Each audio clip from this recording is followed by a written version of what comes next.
Let's see how we can get this to work.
All right. Might need some help to see how we're looking, how we're sounding.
There we go.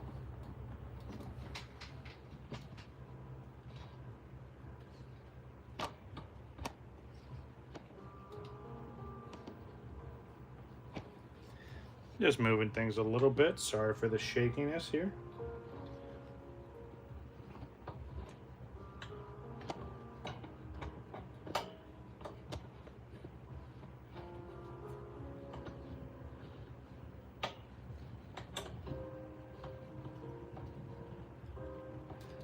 I'm trying to see if this helps a little bit. Yeah. Oh, that could work.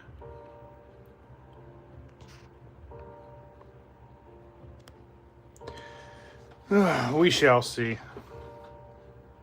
Always making adjustments to the setup. Damn, why does it still look so bad? I literally had this figured out last time. And it's not like I can really move the mat over at all.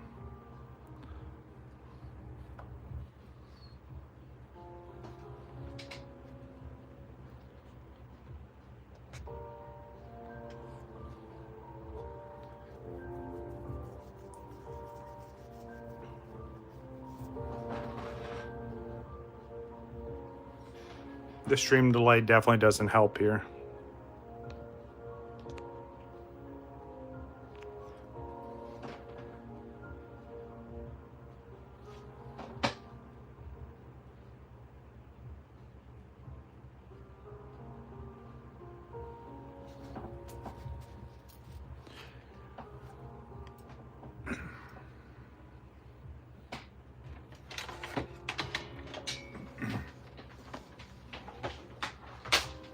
This is why I wish I could just leave this desk set up so I didn't have to mess with this all the time, but that would be too easy. So bear with me. I appreciate if anyone's even here watching this. I appreciate you hanging out. I'm just going to try and move this over a little bit. This might actually work. I might be a genius, probably not, but we're about to find out.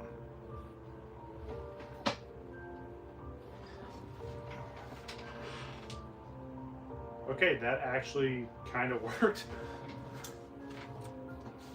Still a little zoomed in for my taste, but there's nothing I can do about it. All right.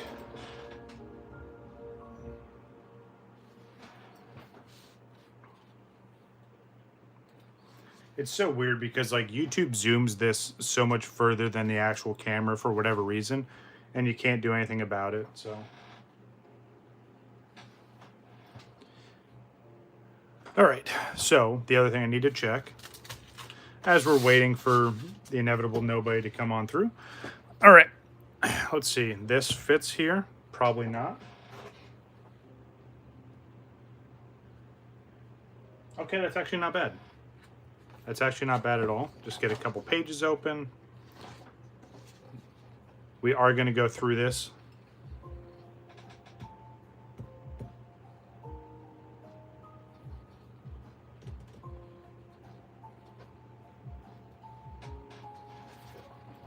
All right. Like usual, everything here is trial by fire, so. Okay, this could work. So even if I go to like here.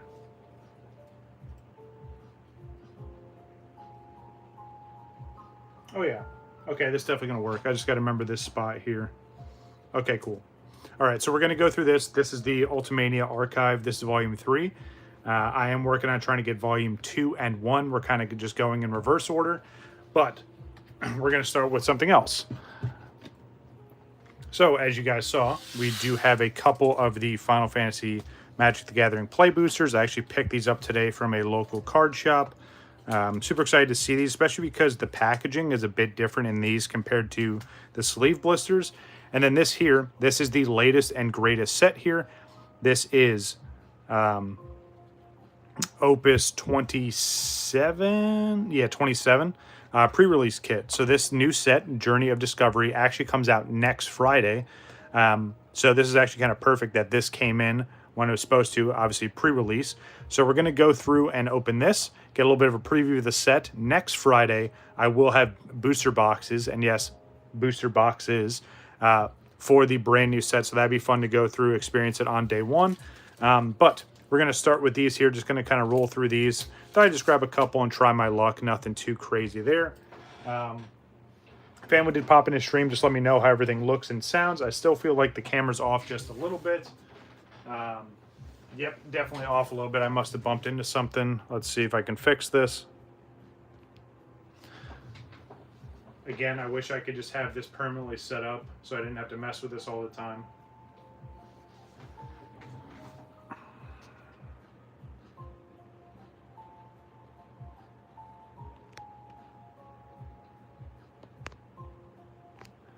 Let's see.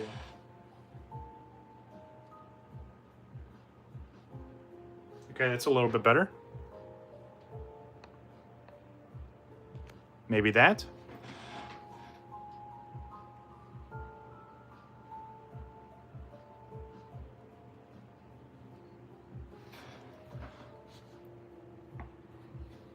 It just stinks with the stream delay. It takes a little bit.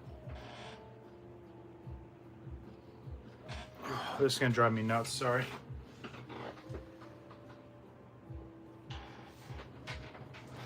Okay, so just move this up just a little bit more. And then we have all the packs laid out here. Let's take a look, one more look.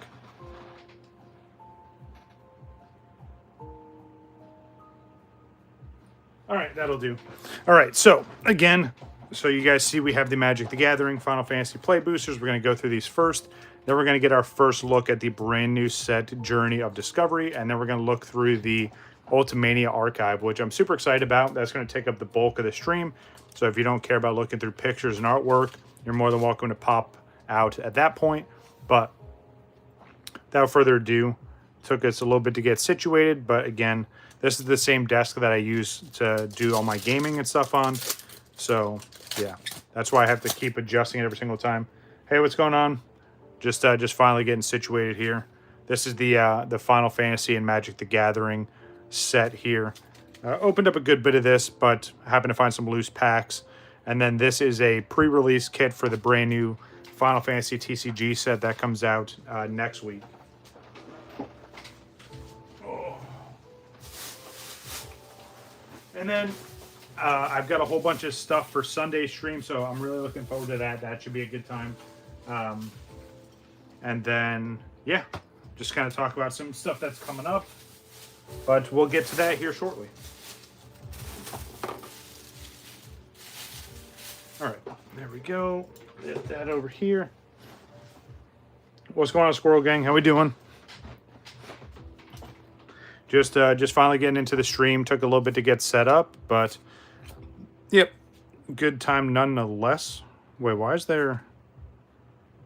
Okay, nice little hollow in the beginning, and these are just the play boosters. Nothing too crazy here.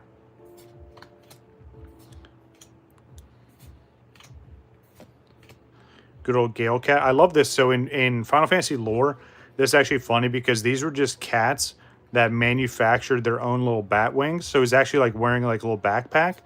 They've used them throughout a whole bunch of the Final Fantasy games. Very, very nice Vincent's Limit Break there. But yeah, I always thought that was funny. Every time I see the Gale Cat, it just makes me think of that.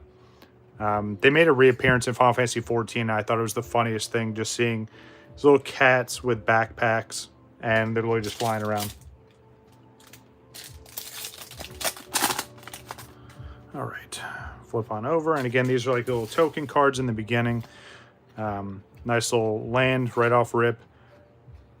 Yeah, this is weird. These play boosters are kind of in a weird order compared to some of the other stuff I was opening before. But it's all good. See what else we can get here. Obviously, we're looking for any of the higher end cards, any of the mythics, any of the extended arts. Obviously, the really, really high-end stuff you can't get from the play boosters, unfortunately, which is kind of, I mean, it's unfortunate, obviously, but I get it. I mean, they wanted people to get the collect boosters and spend way more money. But in most cases, especially now, because you can't really find the collector boosters, if you do, oh, nice, you know, you're bound to make your money back. So let's see what art series card we got. 50 of 53. Ooh, nice. I didn't have this one yet. So very, very nice. Get that cloud there. There's a really nice artwork of that one in the actual set. So that would be nice to pick up for sure. Move this stuff over here. Just sleeve that up real quick. But yeah, that's actually pretty sick. That's one I didn't have before. And again, it's just the art series cards, right? It's nothing super crazy or nothing super expensive, but I am trying to collect all of these along with the Through the Ages cards. But yeah, that's actually pretty sick. I like that. Glad to see that. We got a hollow land, so that's actually kind of nice too. I love these full art lands. Ooh, nice. Another hollow right behind it. Good old Vincent. Vanille. Oh, this is the one. Yes. All right, cool. So you guys saw when I went through and set up the binder, I was looking for this card specifically because this is the second half of that artwork, which is awesome because now I have both pieces. The other part of this was Fang. So yeah, all right, cool. Something I actually need. I'll take that. Put that off to the side so I don't forget it. But yeah, still missing a good amount of the cards. You guys saw I filled up the binder during one of the last streams and just missing so much stuff, obviously, but made some pretty good progress for sure. But yeah, super glad to see this in again. The identifier what tipped me off was this little arrow here. You flip it over and you get a nice two-part card. I do have the second part of this, but it's in the binder. I'm not really going to dig that out and make all kinds of noise and ruckus. So just know that, ooh, nice, another one. I do have that other one. Let's see what we got here. Ooh, another new one. I didn't have this one. That's actually really awesome. So this is from Final Fantasy 14. I could tell right away because, yeah, the good King Mog, which is hilarious because that whole fight, so you fight a bunch of these mini Moogles and all these different job types. So like right there, you can see like a warrior, a paladin, a healer. You get Black Mage in there, the thief. And then as you beat them, it summons the good King Mog, which is a giant one. It resummons all the mini guys. So not only do you have to fight the king, but you fight the mini Moogles as well. We might have something in this one. Again, these packs have been super weird. I don't remember them being in this order.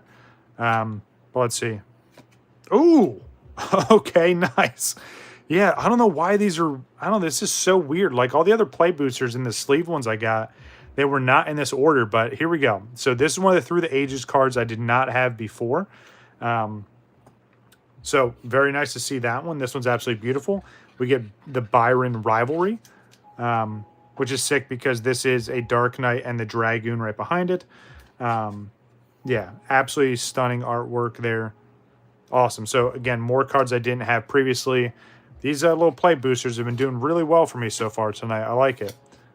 Hopefully the pre-release kit for the actual Final Fantasy TCG does just as well. I love seeing the Glacial Greens card, right? It's just a chocobo with a mouthful of Glacial Greens. But yeah, this is so weird. And again, maybe this is just how they're supposed to work with the regular play boosters. But I feel like all the ones I've opened up before, even when I had the booster boxes previously, weren't this way. But I'll take it. All right, last play booster. And then we'll get into the actual Final Fantasy TCG, which there's so many people that just don't even know this exists. And it's funny because they're on their 27th set. All right, so let's see what we got. We got Charlian. Nice hollow Gale Cat. Ooh, Midgar. Okay, that's a nice rare. And then let's see what else we got. Ring of Lucy. We got Rida, Zack. Nice. This one here, I do have the extended art, which all that means is just the artwork continues past little borders there. The Elixir, the World Map, Monk Fist. Really nice artifact there. Cloudbound Moogle.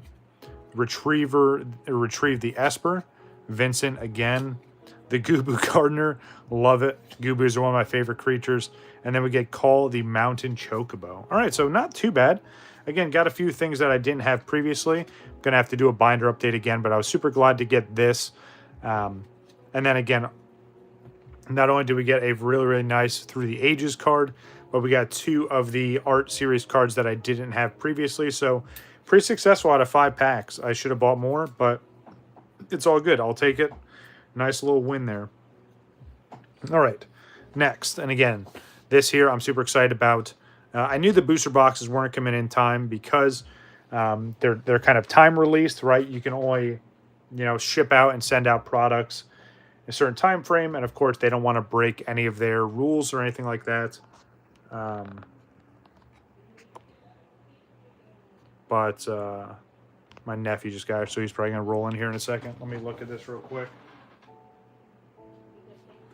But yeah, so again, this is the 27th set, which again, this is nuts because not too many people even know that Final Fantasy has a TCG. But again, Journey of Discovery. Super excited to get into this, especially because, as you guys know, and we'll look on the back, still kept their consistency with these, right? 9 packs, the exclusive sleeves, and the pre-release promo. I'm glad they didn't change this. The only thing that really changed were the booster box sizes. But that's why I got multiple for this next opening, so keep an eye out for that. But yeah, let's see what the promo is for this. The other reason why I'm excited about this is very heavy with Final Fantasy 14. This is some of the artwork from Final Fantasy 14. One of the new jobs that you can play as called the Pictomancer. In theory, you paint different creatures and abilities to come to life, and then you can use them for damage, buffs, debuffs, that kind of thing. But let's see what the promo is. I haven't looked at any of this set or the set list. Let's see what we got in 3, 2, 1. Ooh, okay. I'm going to get a sleeve ready because I can already see the promo. We're going to read this here in a second. This is one of my favorite things about the Final Fantasy TCG. But, ooh, absolutely amazing. Beautiful Aaron Veil here. So this card you can get in the set, but as you can see here, it has the gold stamp, Journey of Discovery pre-release. Absolutely beautiful, full art, and it's all hollow. You get the promo number on the bottom. But yeah, absolutely beautiful card. Super excited to see it. The sleeve, double sleeve that one. I will get to a point where I'll own all of the pre-release promos, and then I'm going to grade them. So I'm super excited about that. This is even sicker. Look at this. This is why I like when they do the sleeves different than the artwork. Again, this is from Final Fantasy 14. This is actually going through one of the brand new city states. But yeah, that's absolutely sick. And it even says it on here, right? Journey of Discovery pre-release. So yeah, super excited to see these. Get all the packs out, and then we're going to read the absolutely amazing note that the North American Final Fantasy TCG team left us. Which again, I feel like more companies need to do this, right? It's just that little bit of extra, but it's something that shows that the company actually cares. So 9 packs. And again, we will have booster boxes for next week, so keep in mind. This won't be a full opening, but a little bit of a preview. So here we go. As you can see here. So thank you for purchasing the Journey of Discovery pre-release kit. This set enhances the collectability of Final Fantasy TCG booster sets, which it absolutely does, by including newly illustrated special foil gold stamp. So the big chase card here is Terra from Final Fantasy VI, with the signature from the original illustrator. So if you guys keep up with any of these, all the signature cards definitely hold their value. I think the Lightning one is well over $1,000. This one's projected to be kind of in that same price range. But yeah, and then again here it says this set features characters from the iconic titles in the franchise, such as 3, 6, 8, 12, and more. Obviously, there's going to be some heavy Final Fantasy 14 stuff. But again, I love this. This is a note right from them, right? We hope you enjoy collecting them all. Good luck in your pools. Stay safe and healthy, and we'll see you at the next event. I really want to go to one of their events because I haven't been to one yet. But again, signed by the Final Fantasy TCG North America team. Please bring me on board. Please sponsor me. I would love to do more of these openings and keep giving you guys all the credit you deserve because, again, the Final Fantasy TCG is super underground. Almost nobody even knows it exists. All right. Let's move this off to the side. We've got our packs here. Going to put them right up top here. How are we looking? We still looking all right? Nope. I still feel like the camera's all kinds of wonky. It's going to drive me nuts. I'm going to have to keep making adjustments, but I do apologize. All right. We'll just leave those here. Again, absolutely beautiful promo. I'm going to leave you up top and whatever pulls we get. So in terms of rarities, right? So you have your commons, your rares, your heroes, your legends, and then your premiums are really just like your reverse holos. So keep that in mind if you see them. But you can get everything, even the legends, in those premium cards. So here we go. Again, brand new set. First look at everything. So we're going to kind of slow roll these, especially because there's only 9 packs. If you hear any background noise, just my nephew being a menace, but it's all good. All right, so we start off with the Tonberry, a very, very vicious creature. If you know anything about Final Fantasy, you know this is one of the scariest creatures you ever want to interact with. Good old Dragoon from Final Fantasy 14. That's awesome. You get the Taru version of the Dragoon. I love it. We get Marsalga. Yep. Yeah, Marsalga. Yeah, Marsalga. Yeah, from Brave Exvius. Okay, very, very nice. And again, this is the other cool thing about the Final Fantasy TCG, right? All these different artworks. It just, again, it's like Pokemon. They have a million different illustrators, but it's just so cool to see the different art styles. Hopefully, we see some Amano artwork in this set. It was something we didn't really see in the previous set, but we're about to find out. And get the Monk, my favorite class of all time in any Final Fantasies, and it's my most played class in Final Fantasy 14. We have the Samurai as well, so again, going heavy with Final Fantasy 14, I'm all for it. Ooh, very, very nice. I love the artwork there for Krill. Final Fantasy 5. Awesome artwork there. Ooh. And there is our premium card for this pack. Absolutely beautiful. So we get, let's see if I can name this one. Ilmatali? Yeah, we'll go with that. From Brave Exvius as well. And again, I like how they kind of do like the shadow figure in the backdrop. So keep in mind also, right, you can get big hits in this slot and the slot behind this, right? So obviously this slot here, we have a hero rarity. Let's see which card it is. Ooh, nice. That's awesome. We get Zell from Final Fantasy VIII. Very, very cool artwork there. He's just powering up that super punch. Let's see what else we got. So we got our commons here. All right, hero. Ooh, nice. Thancred. Very, very iconic Final Fantasy 14 character. He's part of these 7 Scions. Ooh, nice. And then we get Karaha Bahara. With all the Tarus in Final Fantasy 11, all their names rhyme, which is kind of hilarious. But yeah, anytime you see these characters before you interact with them, you know their names are going to rhyme. We get Fran from Final Fantasy 12. Very, very iconic female bunny character there. All right. First pack, pretty successful. Not bad, not bad. Just sleeve up. Put the sleeves over on this side, make it a little more accessible. But yeah, off to a good start. All right. On to the next. And again, this is all brand new stuff. The set officially drops next week. But again, these are the pre-release kits. All right, so here we go. So we get Rajin, Final Fantasy Pictologica, originally from Final Fantasy VIII as well. You get the T-Rex, very, very nice. Ooh, Ninja. Okay, cool. I'm glad that they picked the Rogadin or the Galka class to show that one off. It's a pretty big ninja, but very stealthy nonetheless. Ooh, Jekt. That one actually looks pretty sick. So that's from Dissidia. You get the Opera Omnia. One of the other side games that Dissidia made. Dissidia, if you don't know, is the fighting game that Square Enix did, where it's literally the good versus bad Final Fantasy characters. And then Jekt originally being from Final Fantasy X. We get Marsalog. Oh my goodness. Marsalga. There we go. The Monk again. All right. Red Mage, nice, from Final Fantasy XIV as well. It looks like our premium card is going to be a hero. Now, keep in mind, some of the heroes are full art, so we might get lucky and pull one already. If not, we do know that this one's from Brave Exvius. It was one of the mobile titles. But let's see which one it is in 3, 2, 1. Ooh! Not a full art, but an absolutely beautiful card there. So both of the hits so far have been from Brave Exvius. And again, the hero's right behind it. Let's see which one it is. Ooh, nice. Good old Go-Go. That looks so awesome. Hero rarity on that one. Nice. We get good old Schultzy from Final Fantasy XI. Love seeing that. Man, it's been so long since I've seen that NPC. Definitely brings back some memories for sure. We get Ignis from Final Fantasy 15. Very, very iconic character. He's one of the boys. And then we get Arnon. Nice. All right, I'll take him. I'm interested to see what other Final Fantasy X characters from the Opera Omnia they have in this set. But that looks pretty sick there. I'll gladly take it. Let me sleeve this up real quick.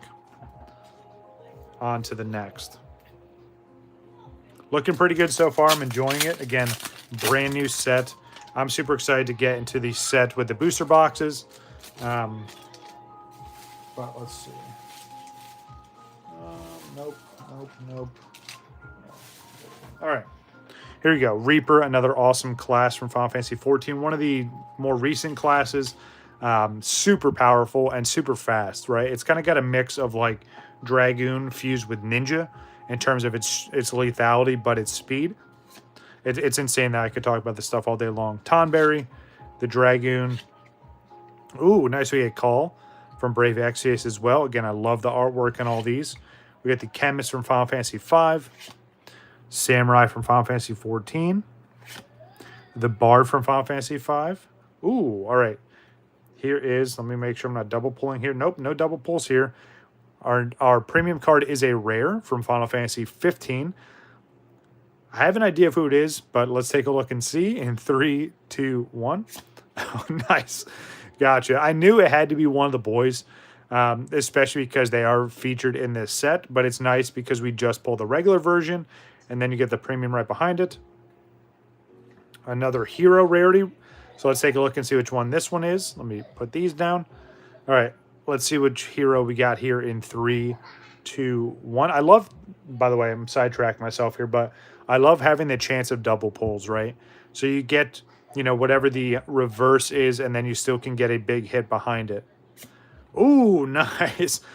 Walk Lamont. Very, very nice. She is a very, very new character to the Final Fantasy XIV universe. She's one of the main protagonists.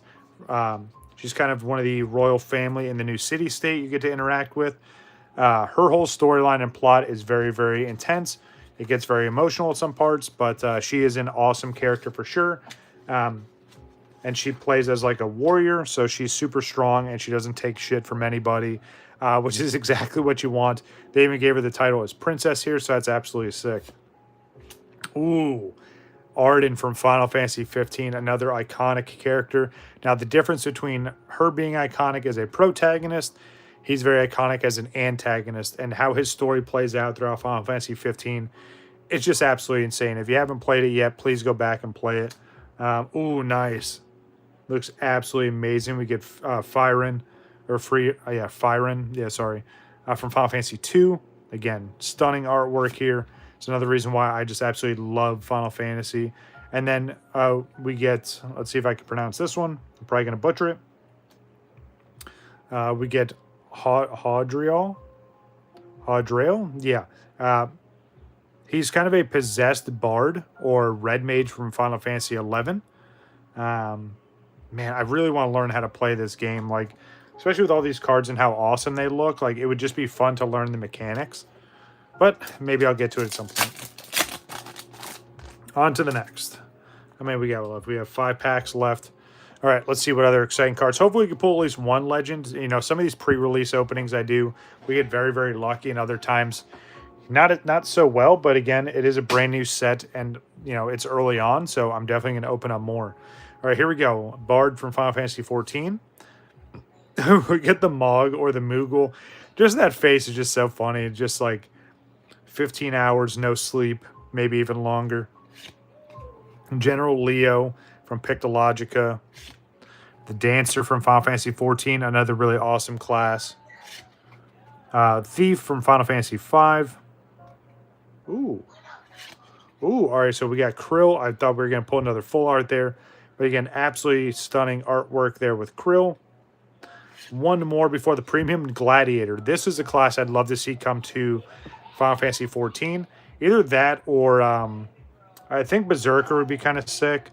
I know Beastmaster's coming at some point, but they literally haven't talked about it in almost 2 years. So hopefully it'll make its arrival. But yeah, Gladiator would be kind of awesome. All right, let's see. Ooh, Hero Rarity. Nice. This one's going to be nice. Hero Rarity as our premium card. Let's see which one it is. In 3, 2, 1.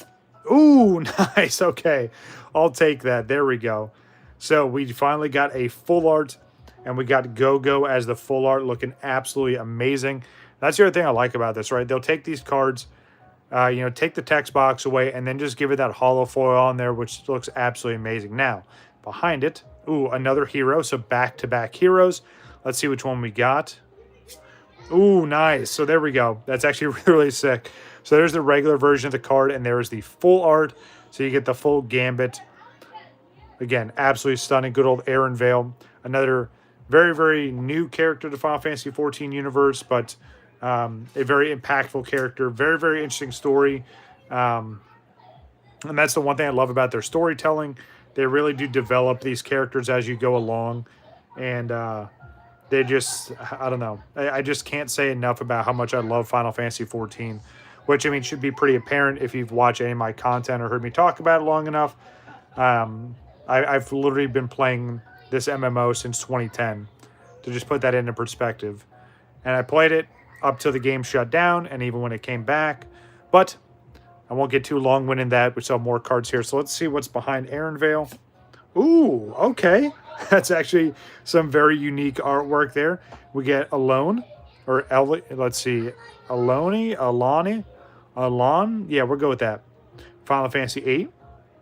Kind of has like the, I don't know, like 80s, maybe even early 90s kind of feel to it, like some like some Saved by the Bell kind of vibes. Ooh, the Emperor, very, very nice. That's a sick card. Strangers of Paradise, and ooh, nice. Okay, so we get Jaja, a very, very crazy looking two-headed creature. Another newly introduced character into Final Fantasy 14. But yeah, I really like the artwork on that card. Definitely gives me some 80s/90s vibes there. But all right, we finally got a full art. I'm gonna put you up top here. I'll actually double sleeve that one. I wish this stuff was more readily available. Like I could go like Target or Walmart and buy it, because Final Fantasy Fridays would be a lot more exciting, because I'd actually work on like completing these sets instead of just doing like very small openings.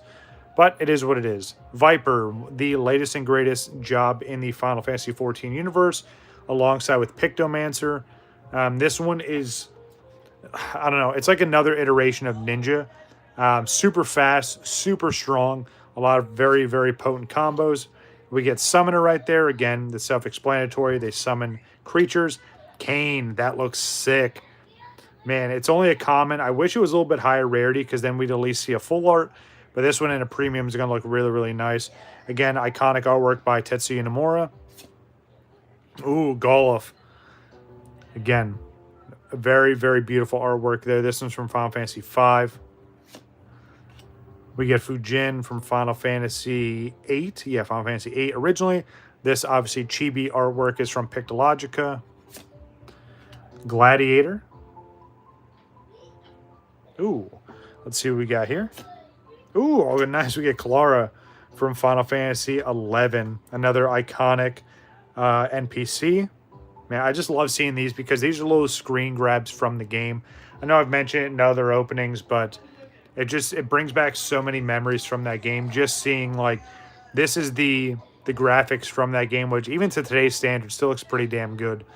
There's some MMOs that look absolutely terrible out there. I'm not going to call them out even though I want to, but let's see what's behind Clara.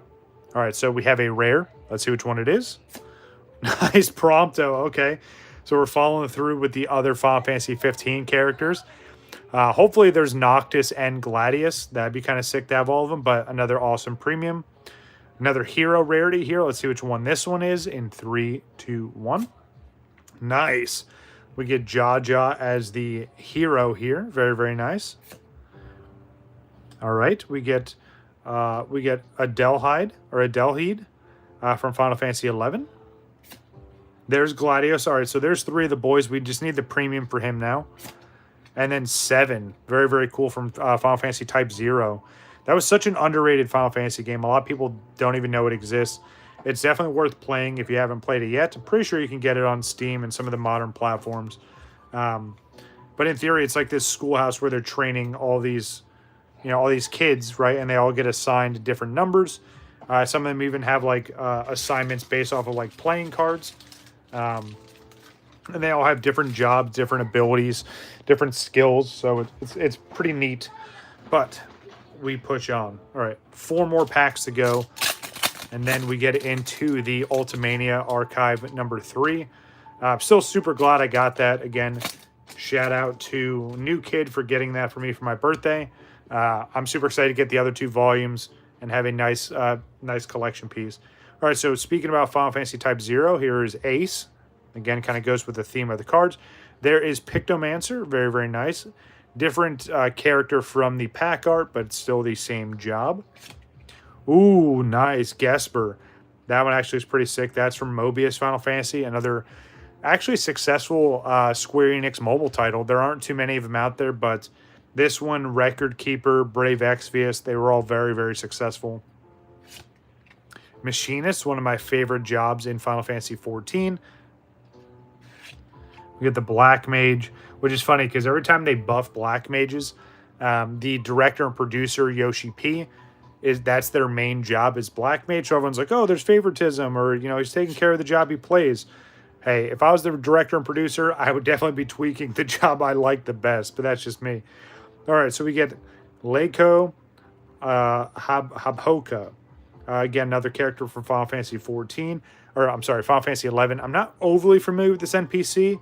I don't remember when they were introduced, but again, it's another screen grab from that game.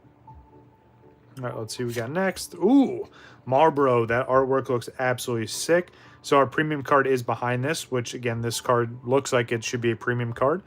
But let's see what we got behind it. Ooh, okay. This one looks interesting.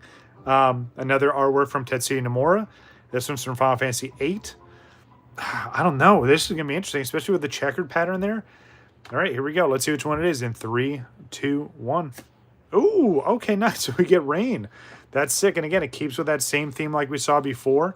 Getting a little bit like 90s vibes to it. They kept the holo pretty simple on this one, but it is clean. See what I did there? If you know, you know. But yeah, that looks absolutely beautiful. Again, you get a little bit of holo foil on the plants, or on the flowers, rather. Let's see what's behind it. Ooh, nice. All right. So we finally get a legend. There's only so many legends per set. This set here has 14 legends, so it's kind of on par with previous sets. But it's always nice to see them. Again, whether you pull them in premium version or regular, I'm just excited to see it. Legend is the top rarity for Final Fantasy. So let's see which one it is. Again, you get some nice double hits like this. Let's see what we got. Ooh, the Emperor. Okay. That looks absolutely insane. We're going to sleeve that up as well. But let's see what's behind it. Ooh, nice. Cypher. That card looks sick. Final Fantasy VIII. Definitely one of the main characters from that game. Again, very, very interesting story with Cypher. Plays very, very well with Squall. Yeah, another dude rocking a gunblade. Always a good time there. Nice. So there we go. So we get the regular Rain card as well. And nice, we get Vaughn. Final Fantasy 12 character. He's the main protagonist. But this one is from Opera Omnia. Man, just, again, I love seeing this because it's a lot of absolutely amazing artwork. Sleeve this up. Sleeve up our legend card as well. What did I do with... Wait, hold on. What is this? Oh, these are all commons. Okay, I was like, wait a minute. Did I miss something? Did I not sleeve up a pack? I sleeve up the legend here. But yeah, so these legends here, obviously you can get these in full art. So the Emperor full art is going to be sick. And then getting it in premium is probably going to be even nicer. But yeah, again, looking pretty good so far. Only a few packs left. See what else we can get. Maybe we can pull another legend. I'd be super excited about that. Whether it's premium or not, I'll take it. All right. Urianger, Final Fantasy 14. Jack from Final Fantasy 10. Dancer from Final Fantasy 14. Monk from Final Fantasy 14. Samurai, again, going super heavy in Final Fantasy 14, but I'm all about it. Ooh. All right, so we get a common premium. It is from Final Fantasy 14, though, so super excited to see this. In 3, 2, 1. Ooh, the Viper. Very, very nice. Again, the newest job introduced in the expansion Dawn Trail. And a hero behind it. Let's see which hero is hiding. Put these down real quick. In 3, 2, 1. Oh, nice. Squall. That's absolutely sick because, you know, it's funny that Cypher only gets the rare and Squall gets the hero, but hey, I'll take it. I'm assuming both have full arts. Ooh, Terra. So obviously Terra is going to be the big focus from this set. This isn't the crazy rare card we're trying to chase, but it is a beautiful one for sure. We get, let's see if we can pronounce this one. Another card from Brave Exvius. Klima? Yeah, I'm going to go with Klima. And Fran once again. But yeah, Cypher and Squall right next to each other. It's absolutely sick. I like the artwork. I like that they kept it the same, right, for the Final Fantasy VIII characters. Kind of keeping that theme together. So very, very nice. Sleeve up Viper, and we're going to keep rolling. I know it's a bit of a later stream tonight, but I went from work and I had a meeting I had to attend to after work, which was a really, really good time. Definitely glad I was able to go. And then again, it's a long drive coming back down. So I appreciate everyone that's here right now or kind of stopping by and popping in and out. If you do enjoy this kind of content, though, here comes the shameless plug. Make sure you hit that like button and consider subscribing if you haven't already. Again, we're very, very close to that 900 subscriber milestone. And the sooner we hit that, the sooner we get to do a giveaway and a very, very fun opening that I've been working towards for a long time now. So again, the sooner we hit that milestone, the sooner we get to celebrate and then move on to the next milestone. But again, I truly do appreciate everyone coming by, whether you drop a like or a sub, you share it, you don't do anything besides just watch it. I'm all for it. All right. Dragoon, Final Fantasy 14. Summoner, Final Fantasy 14. We get Galoff again. We get General Leo. Oh, wow. Okay, absolutely botched that one. All right, so you get Black Mage. And you know what's so funny? Because these cards have a nice textured back. You think that wouldn't happen. But anyway, let me get right into it and spoil it. So we have Krill again. And then right into Sphene. She is... I don't know. She's another new character from Final Fantasy 14. Now, she has a very, very interesting, I guess, background, a little bit of her plot line. She's a very flip-floppy kind of character. She's one that you want to trust, and then you have to second-guess it sometimes. Very, very interesting story with her, but she's actually one of the queens of the newer regions in the game, and you get to find out why and her whole backstory, but we move on. Ooh, okay. This is what I was hoping for. So, even more exciting than seeing this, which, hey, and there isn't a S next to this. The reason being is because this actually comes from one of the starter decks, but again, they mix it in here as well. This card I'm excited for because if you see the name there, which you may or may not, that says a mono. It's always nice to see a mono artwork. And again, for those that don't really keep up with Final Fantasy, a mono is like the Arita of Final Fantasy. So again, very, very well established, very, very huge portfolio when it comes to illustrations for Final Fantasy. He's pretty much responsible for all the cover arts for all the Final Fantasies, right? And all the little like game logos that you see. He's done the artwork for those. I follow him on Instagram. He has some absolutely amazing artwork. Mr. Mono, if you're seeing this, thank you for everything you've done. I doubt you're ever going to see this, but please keep up all the hard work. I hope they're really paying you well because it's well deserved. Now, with that being said, let's see which card is featured in this set in 3, 2, 1. Ooh, and what a beautiful card to have featured. We have absolutely amazing Bards there. This one's going to go in the binder, so I'm going to put you off to the side. See what else we get. The Warrior of Light. That looks sick. That one's from Stranger of Paradise. Love the artwork there. Ooh, okay. Mayakov from 11. Rocking the dancer garb. Okay, I like that. That's very, very sick. And the Chaos Advent. That one's also from Stranger of Paradise. So, very, very nice. Okay, again, a lot of different artwork here. A lot of absolutely beautiful cards. But finally got to see an Amano artwork. It's going to go in the Amano binder, which is kind of crazy to think I pretty much maxed it out. I'm going to have to get another one and do part 2 because I know I'm missing some cards. Mewtwo dude, if and when you watch this, I know you're going to be excited to see this. If I pull a duplicate, the duplicate's yours. If I pull the premium, you know I'm holding on to that one. But yeah, let me sleeve up the other premium here. But yeah, looking really good here. I'm going to leave this here just because, again, Amano deserves his card off to the side no matter what rarity we get. All right, here we go. Last pack. Again, this is the brand new set that officially drops next week. I mean, technically it's out now if you can find pre-release, but Journey of Discovery. Super excited to open up more of this set, just like always. But 9th pack, starting off strong with Kain, originally from Final Fantasy IV. Viper again. Gesper. The Chemist. Golov. Again, just all this absolutely amazing artwork. We get Krill. We get Kalara again. And, ooh, nice. Our last premium is going to be a rare. Super excited to see which one this is. And here we go. Remember, there's still potential for another big hit behind the rare. So fingers crossed we still pull another legend. But here we go. 3, 2, 1. Ooh, nice. Okay. All right. We've seen this card earlier, but to get the premium, I'll gladly take that. And let's see what's behind it. Oop, hold on. All right. So we get another hero. Let's see which one it is in 3, 2, 1. Ooh, okay, nice. We did pull the premium earlier, so it's kind of nice to get, especially with hero rarity, right? It is a higher rarity. Ooh, nice. They kept up this artwork with Laguna. If you guys remember when I did the Art Museum Coca-Cola collab stuff, it was Final Fantasy 7 and 8. So a lot of these characters are very familiar to me.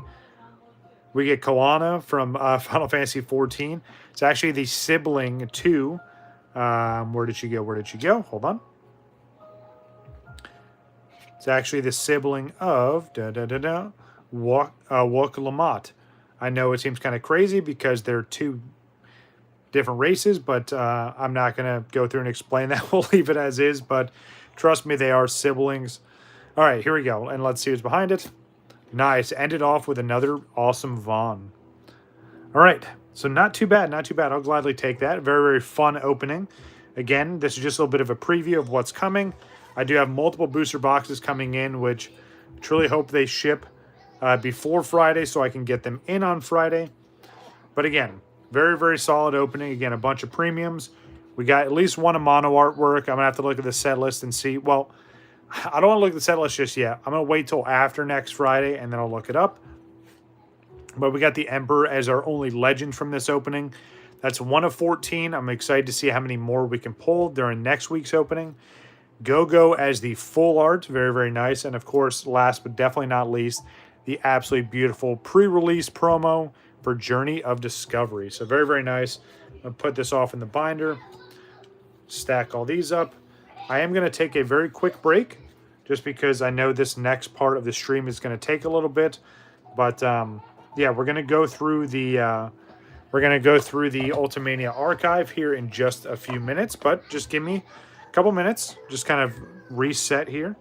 Put all the packs in. And again, I do keep at least the first batch of these, right? Just because, again, I keep them in good condition. I just like seeing these. And then when we open up the booster box, it also means I don't have to keep all of those. But it is kind of neat, too, to keep all these in here. And then everything just kind of perfectly fits in here. Then I'll put some of the other cards in here and flatten everything down just a little bit more. My nephew seems to be having the time of his life outside, which I love to hear little kids giggling. It just brings a little bit of happiness to everybody, right? All right, so put this in here. Stack these in here. It kind of fits and may have to move it over. But again, very, very beautiful note. I do appreciate the note. Always looking forward to the next pre-release kit. Nope, that's not going to fit. All right. I'm going to take some of these out. Let's just move these to the other side. Do it like this. Maybe put these on this side. There we go. That's going to kind of work. There we go. All right. Oh, can't forget the note. All right. So, again, next on the docket is this absolutely heavy, insane book here. I'm going to leave this right here for you to look at. I will be right back in just a few minutes. Hang tight. I'm going to take a quick break. I suggest you do so as well. I do appreciate everyone coming through. I will be right back.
All right, and we are back. Ooh, Hilario, what's going on, brother? How you doing? Nice to see you. Just stepped away for a little bit of a break. This is going to be fun. I've been looking forward to this since I got it. Again, my boy New Kid hooked it up. So, I won't show what we're going to open on Sunday, but just keep in mind, I do have some mail day stuff for Sunday. Yeah, the book is absolutely amazing. I got to get the other 2 volumes now, man. That's why I want to go through this one. And then whenever I get volume 2, we'll go through that. And obviously, we'll end off with volume 1. Oh, you do? Oh, that's awesome. You do have volume 1 and 2. That's sick. Yeah, I got to try and track them down, man. Like, once I saw this one, I knew I had to get the other 2. So, and then I hope sometime in the future, they'll do a volume 4, right? Because this ends with Final Fantasy 14. Obviously, they have 15, 16. Oh, yeah, super heavy. This thing is absolutely insane. But here we go. I'm going to do my best to try and show this off. Again, it's not going to fit in frame perfectly, but we'll make do. I'll try my best. I love all these quotes here. They're all absolutely awesome. I'm going to read some of these off. I won't read all of them. But some of these I do remember where they came from. Yeah, the artwork is stunning. And again, that's why I wanted to open up some Final Fantasy packs, because it goes perfectly with this here. Let me start the music over again, sorry. But yeah, and again, it goes perfectly with opening packs, and then we go right into looking at the artwork. All right, so I know this is selfish, but this is my story. That's definitely from Final Fantasy X. It's either two characters, right? That's either Titus saying that, or that's Auron. Shadow Lord is coming back. There's going to be another war. That's from Final Fantasy XI. Who said anything about being strong? You'll make it. You got good friends. Ooh. I don't know which one that's from. I want to say that's 12. But I'm not 100% sure. That quote sounds very familiar to me, though. This one. I definitely know this one. Mercy, you mean murder, and Cocoon won't die? We're not here for that. We came for you. That's definitely from Final Fantasy 13, especially with the word cocoon in here. That's actually one of the environments in the cities that you interact with very early on into the game. It's nuts that I still remember this kind of stuff. All right, let's see what we get here. Well, then, I mean, let's end this. I don't know where that one's from. Again, it kind of rings in my head. I have an idea, but just can't come off the top of my tongue. This one's another one from Final Fantasy XI, because, again, referencing Shadow Lord. Today, we write the first page of new history, our history. Each of you must play his part, put down this rebellion. For Arcadia, we fight. Ooh. I want to say that's Final Fantasy 12. That's either 12 or 11. Salvation is born of sacrifice, miracles of misery. From shattered shards, a new crystal legend will arise. That's definitely Final Fantasy 13 for sure. And then this one here. O mighty Dalmud, the red moon of destruction, grant unto me thy power, that I might carry out thy will. That's got to be Final Fantasy 11. If it's not, that's definitely Final Fantasy 12, because this area here, Dalmud, is referenced multiple times in both. But again, kind of insane that this stuff comes to mind. Again, here's the full contents of this giant book here. And I like how it even says it here on the side. It says, this book abbreviates Final Fantasy as FF. Yeah, it definitely saves them a lot of space by doing that.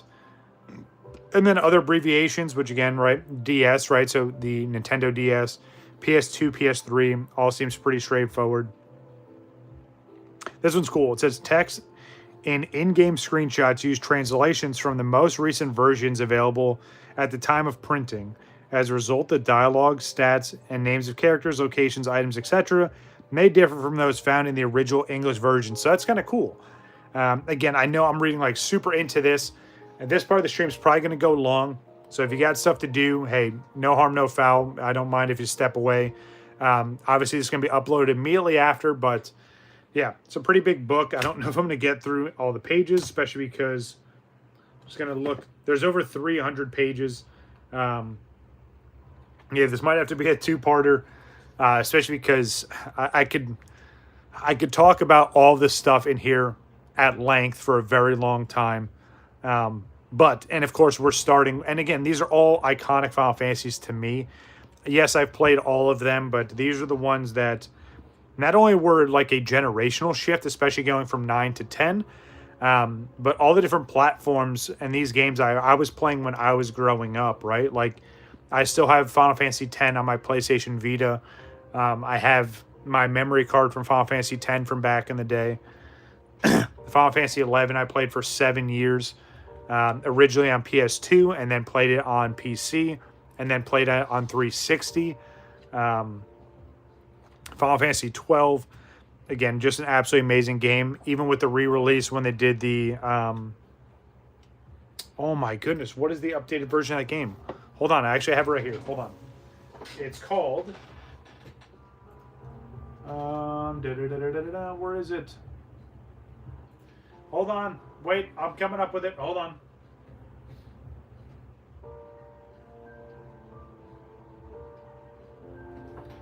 I want to say it's the Zodiac Age or the Zodiac Arc, but I'm looking right now. Hold on.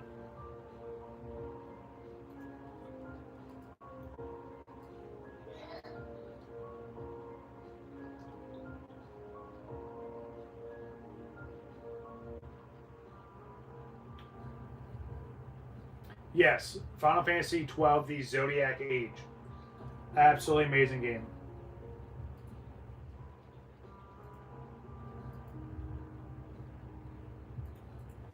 All right, let's get into this. And again, like even looking at these other games, right? Like Final Fantasy 13, right? I put so much time into this, and I actually went back through on this last deployment, playing back through these games. And again, it happened to me again. I get through Final Fantasy 13, even though I was like, oh, I'm just going to casually play it. Absolutely destroyed it, well over 100 hours. I get like halfway through 13.2, and then I get sidetracked. And then I just never get back into 13, or Lightning Returns. So Final Fantasy 13.3. But I will, for sure. This here, and then ending off with this. And again, I may not get to all this tonight, just because it's already 9 o'clock, but I'm going to cover as much of it as I can. And again, I'm going to be very long-winded on this, so if that's not your thing, I totally get it. Feel free to hop out. I do appreciate you stopping by, though, but we're starting with definitely one of my favorite Final Fantasies of all time. But, yeah, we're going to be moving the book around a little bit just so you can get all the captions here. I'm going to read some of this. I'm not going to read all of it, but I think it's worth mentioning here. Oh, yeah. All the covers are absolutely insane. That's the other thing, too. Hilario, I'm kind of working behind the scenes and collecting all these covers, by the way. Especially because I have this one. I have the Vita version of this, so that there. But I want to collect all these covers. Especially this one here. This is the Amano artwork, which, again, I talk about Amano all the time. But, yeah. So, let me read this little caption down here. It says, taking production to new dimensions with voices and expressions. The PlayStation 2 platform allowed characters to express themselves through speech and facial motions for the first time. That was very, very breakthrough this time. You got to remember, this is 2002. Or, no, I'm sorry, 2001? Yeah, 2001, 2002 time frame. So all that was brand new tech, especially coming from Final Fantasy 9. This was a humongous leap. So a good way I can compare it, and this is going to sound funny, but think about Grand Theft Auto 5, right? And how long it's been out and how long it's been since it originally dropped. Now look at all the stuff from Grand Theft Auto 6. Huge leap, and again, not as massive of a leap from Final Fantasy 9 to 10, but in terms of like the systems themselves and the technology that advanced, that's this kind of groundbreaking. Final Fantasy X tells the tale of Titus, Yuna, and their companions who journey to save the world from the threat of a gargantuan fiend known as Sin. Yeah, isn't that the truth? The conditional turn-based battle system was adopted for combat, creating a heightened sense of strategy. In 2003, the story of Final Fantasy X saw a continuation in the sequel title, Final Fantasy X-2. You guys know how I feel about that. I know it's covered in here. We're going to go over it, but let's keep moving. Here's all the different covers for all the different versions, releases, iterations. I want to get all of these, especially because I can grade all these at work. Not myself, but I can get them submitted to get graded. So I think it'd be kind of sick to have all of these. I want to do the same thing with the Kingdom Hearts, which that's part of the agenda as well. Those are definitely going to be deployment goals for whenever I go out again. But yeah, it'd be sick to have these in my collection, especially with how big of a Final Fantasy X fan I am. But now I have a reference guide, so obviously I'm not going to do it, but I could check these off as we go along. But again, all these different international versions, these collector's editions, the remasters, remakes. Oh, here we go. Yeah, absolutely. Again, just some of this stuff I may not even talk on. Some of the stuff I'm just going to soak in and enjoy. But yeah, here's some beautiful artwork. Again, here's some of the Amano artwork creeping in. He has such a unique art style, and you can tell right away when it's his artwork. God, man, I love everything about Final Fantasy.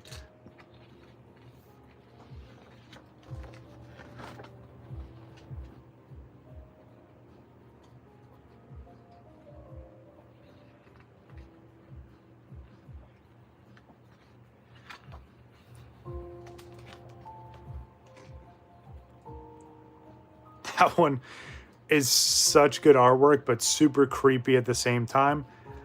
This one here, I actually want to get this in like a very, very big version and blow this up in terms of like making it bigger. I don't want anyone to take that out of context. Such an iconic scene. And it's actually one of the scenes that they play in the beginning or the opening of Final Fantasy X. Yes, I've played every single one. Did I beat every single one? No. There's some games I'm like, in terms of like just playing it, right? Like beating the game and completing the game, obviously two different things, right? I've beat almost every single game. I've completed a handful.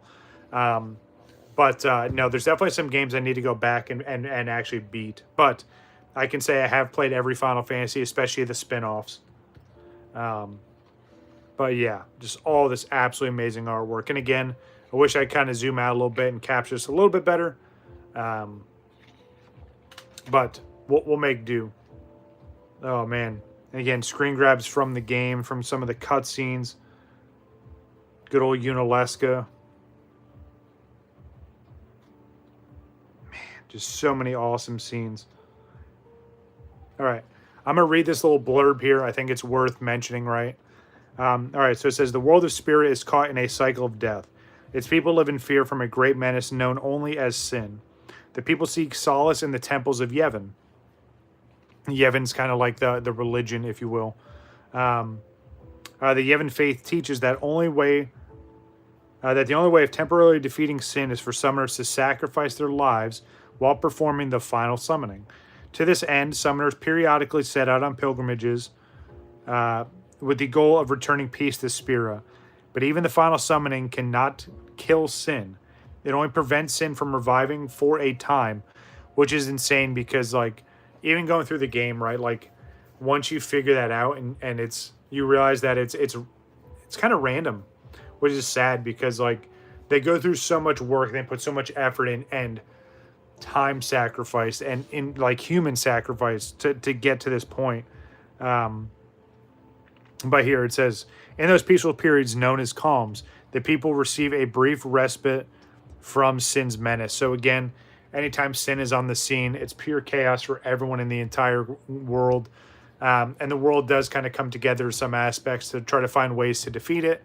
And I think a big part of the story of Final Fantasy X is, why is sin the way it is? And is there a true way to defeat sin?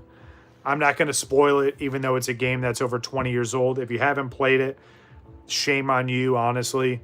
Whether you like RPGs or not, this story should grab everybody. It's so iconic. It's some of the best narrative. Super emotional, super impactful, super chaotic even at times. But I like this whole breakdown. This is actually really, really sick.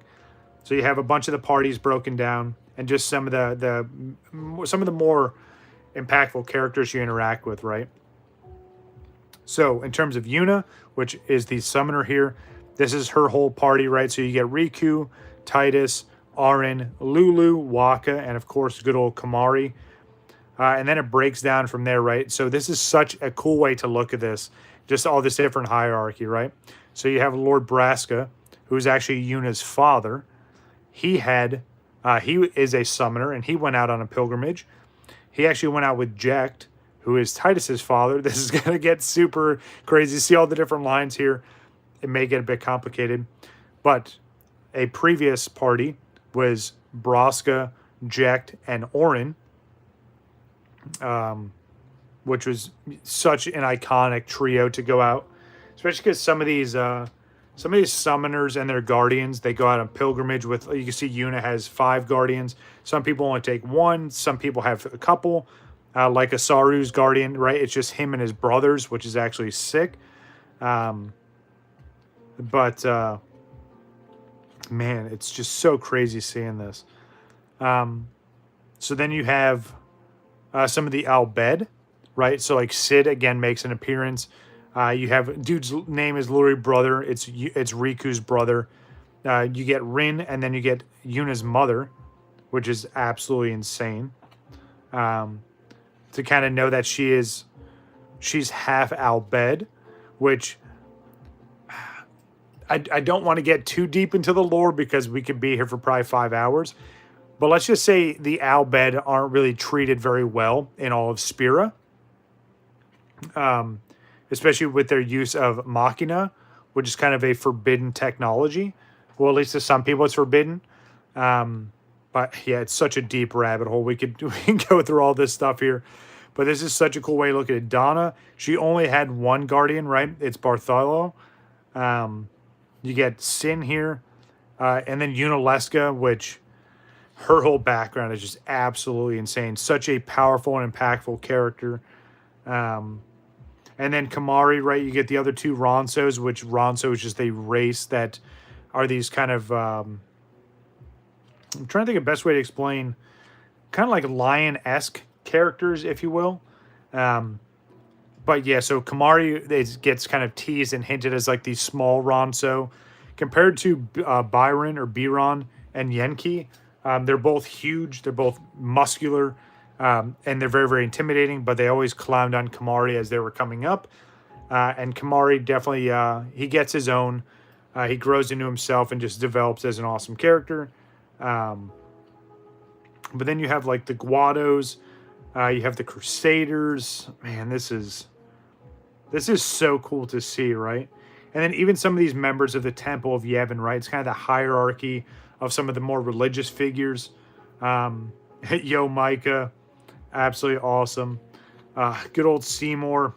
God, he's one of those antagonists that you kind of know he's a bad guy right off the rip, even though he portrays that he's not. But yeah, his whole story too, and the things that happen within his own family, kind of intense. But yeah, he's a shady dude. Even just from that picture, you can tell, yeah, this dude's pretty evil. Look at 1 page in. Oh my goodness. Again, I could talk about this stuff for a long time. I'm going to talk for as long as I can until I'm just like, all right, I'm taking a break for the night. But maybe we'll do this in chapters, right? Or we'll do this in parts, right? So we'll have a little bit of a saga going through this here. God, this is so cool, though. And this is the thing that I love about this. And I knew in the Ultimania they'd explain this stuff. In the context of Final Fantasy X, Titus is only 17 years old. It's so insane to think about that. Even when I was a kid, I always thought that Titus was maybe, mid-20s. Maybe probably even better early 20s, right? Just from how the artwork always looked, the character model. Like, I knew he was young, but 17 years old, that's crazy. Yeah, that's absolutely insane. Man. It's cool that they have a lot of those memorable quotes. Wow, just this is so cool. I love the little description up top, and I'm going to bring this down so you guys can see this. This here is hilarious. The optimistic crybaby who gives hope to the world, gripped in a spiral of death. Man, if that isn't 100% accurate, man, that's what a great way to explain my boy Titus. Yeah, this is so awesome. I'm going to try and make an adjustment real quick. Hold on, bear with me. Try and bring the camera up a little bit. Let me know if that helps at all, if that looks any better. It may not. I'm just trying to bring it up just so get a little bit of a better angle here. Nope, it'd probably help if I could see what I'm looking at on my other screen. Sorry. Okay, that is a little bit better. That's not too bad.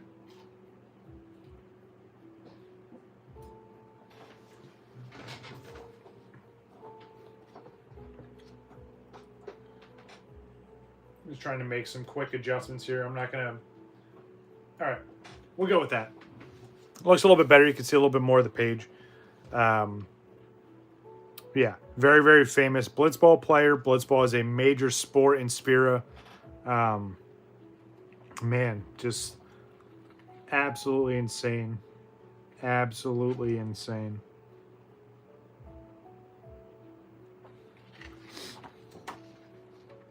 All the different iterations of the artwork. Again, all this artwork was done by Tetsuya Nomura. Just, God, just insane. It'd be so sick to get a bunch of his artwork as tattoos. But again, it's still, I have to go back to this. It's so crazy to know that he's only 17 years old through all this. Like, you know, some would say he's just a kid. And it definitely, it makes Kingdom Hearts even more special because, like, it ties into how, like, the young protagonist in a lot of Final Fantasy stories, whether they're like literal kids or, you know, teenagers, and just the like the trials and tribulations these characters go through throughout these games. It's just, I don't know. That's why I'll always love the Final Fantasy franchise. And man, just some absolutely amazing scenes. I got a clown on him though for here. They talk about memorable scenes. You know, how can you have memorable scenes without his laugh? Right? Like the laughing scene, which was like one of the biggest Final Fantasy X memes. But yeah, absolutely insane. I've always loved this artwork, by the way. Oh, man, if I could get big prints of these and just get that like modeled up or put up on like some kind of canvas back, it'd be absolutely sick. I remember so much about this game. So much of it. This one here, the bitter memories, right? So you went through this little mini game here. If you were successful, you learned a very, very high-end move for when you played Blitzball. And it's one of those that, oh, I know, dude, it's so iconic. It's one of those that you always saved before you got to this moment. And then if you didn't complete it, it was one of those, all right, turn it off and load it back up. Like, that move was so impactful that if you didn't have it, you weren't winning that first tournament. Yeah, endless amount of hours. Through all my playthroughs, dude, probably well over 500 hours. Ugh, good old Yuna, again, 17 years old. Absolutely insane. I love all this artwork.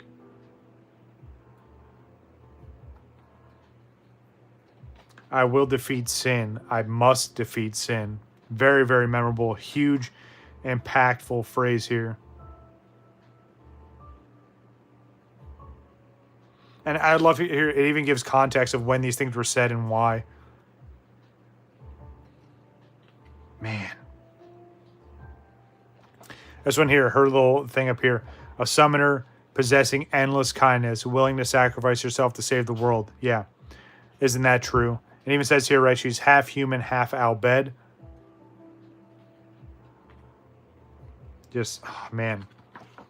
Absolutely stunning. Yeah, I need to get all these artworks for sure.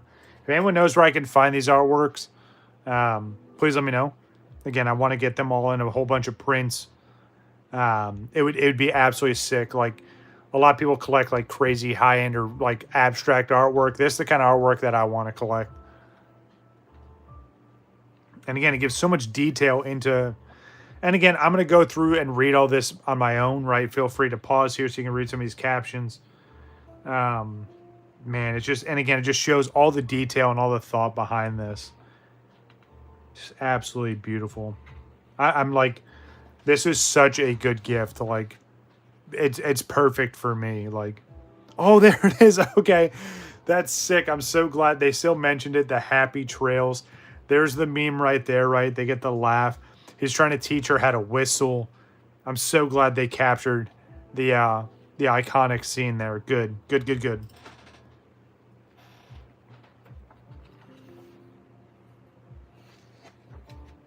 Good old Waka.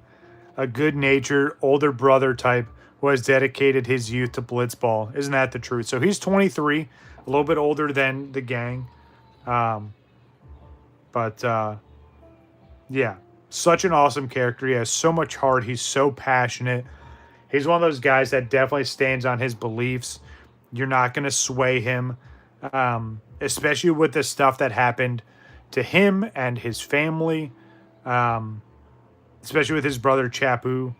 Um, he's been through a lot. He really has. But again, he's very stuck in his ways and his religious beliefs. It's so funny. I read voice actor John DiMaggio. I just think of the baseball player Joe DiMaggio. Wonder if they're related, but it's just it's funny seeing that name. Man, just even seeing these screen grabs. Yep, Blitzball just whizzing right past his head. But again, even look at this, right? Like, these are the graphics from PS2 era.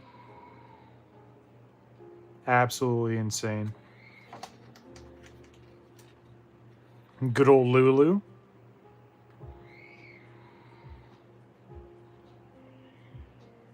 If you hear my cousin losing, or my cousin, my nephew freaking out in the background, it's about that time where he's supposed to be winding down, and he always has a hard time with that. So don't worry, he's not just in a room by himself.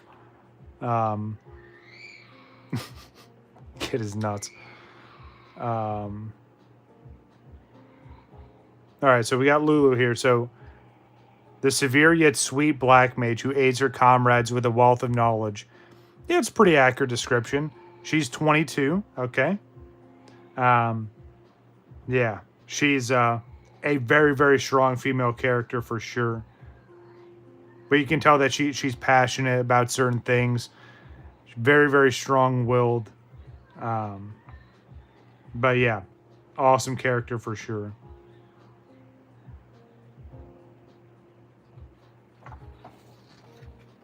Good old Kamari.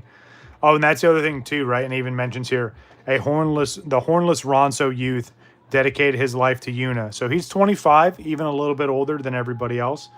So that's crazy. So he's 8 years older than Yuna. Let me see just to make sure.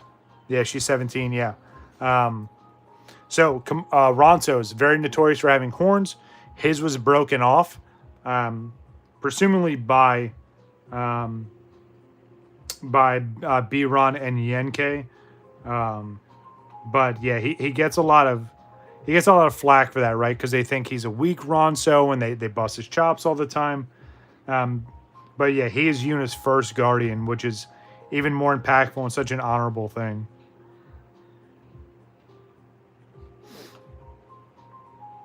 Always talks in a third person, which is hilarious.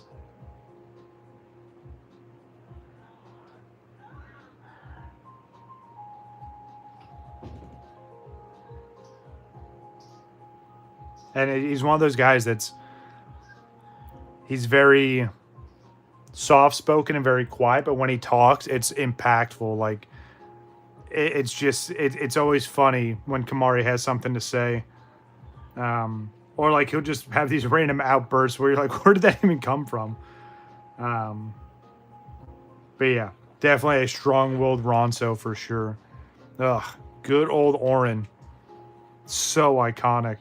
And I'm so glad, he's made some appearances in Kingdom Hearts, but 35 years old. It's so funny. I always thought Orin was maybe in his 40s. Again, dude looks pretty weathered. But seeing him with like the grayish, little gray bits in his hair kind of reminds me of me, especially in that same kind of age range where I've got gray in my hair, I've got gray in the beard. So not as intense or as epic as Orin, but yeah, this is kind of crazy to think. This is a drawing of him from around the age of 25. Awesome. Absolutely insane. But yeah, legendary guardian who guides a young man to fulfill a promise to a friend. Yeah, that's very true. Rocking the cigarette. I love it.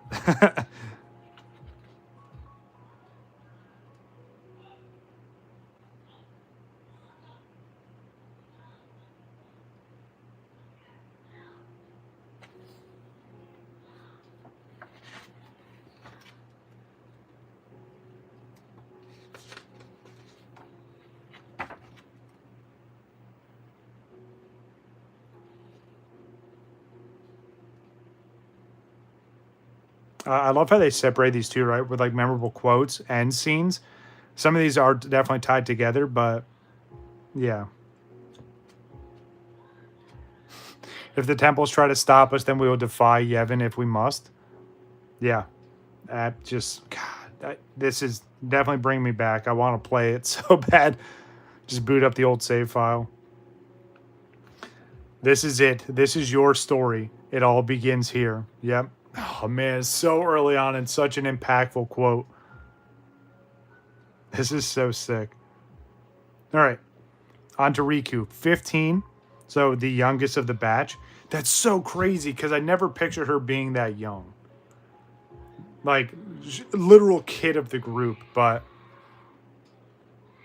she doesn't act like it sometimes. Sometimes she does, but yeah, she's very strong. She's very goofy at times, but she's another one too that's very strong-willed and very passionate about her like upbringing and like her heritage.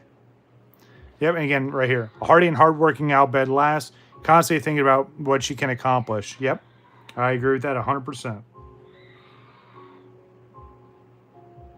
Yep, even here, Riku is rational and steadfast, determined to overcome any obstacle in her way. Yeah.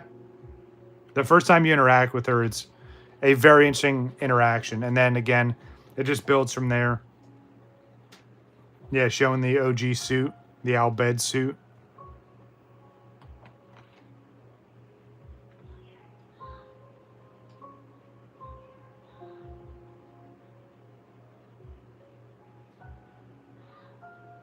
Such a weird screenshot, but it's such a good point. Like, Albeds have very unique eyes. They have a random swirl. It's so neat.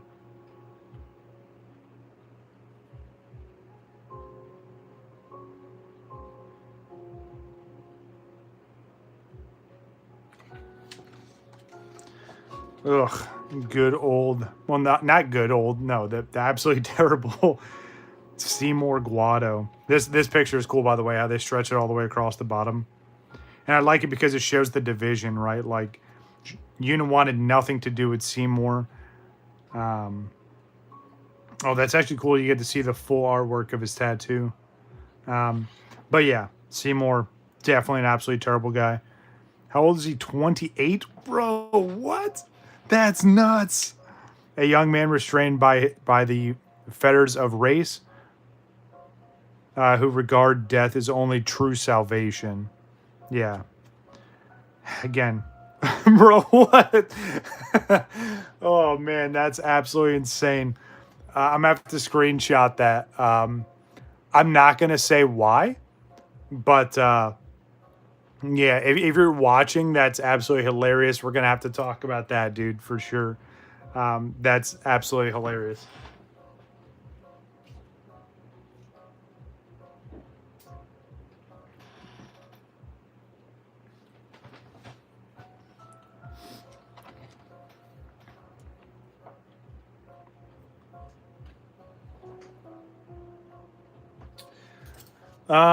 For most of the Final Fantasies, yeah, I do.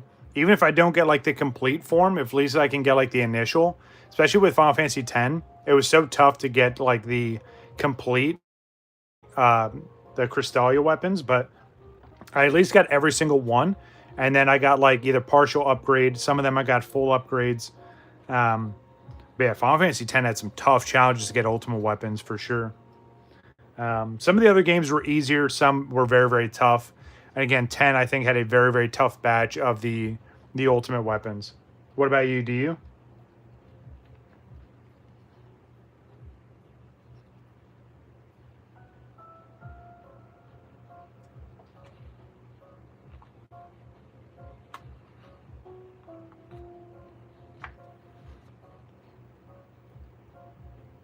Good old Unaleska. Another very, very impactful character. Same thing with Zaun. Just so crazy, and like as the story develops and how much you find out as you go along, even deep into the story, they reveal brand new stuff to you, and it just kind of blows you away a little bit. Yeah, he also has some pretty crazy summons. Going back to Seymour real quick. His summon anima is one of the sickest summons in kind of all the Final Fantasy universe, in my opinion. Anima is just super intense. Yeah.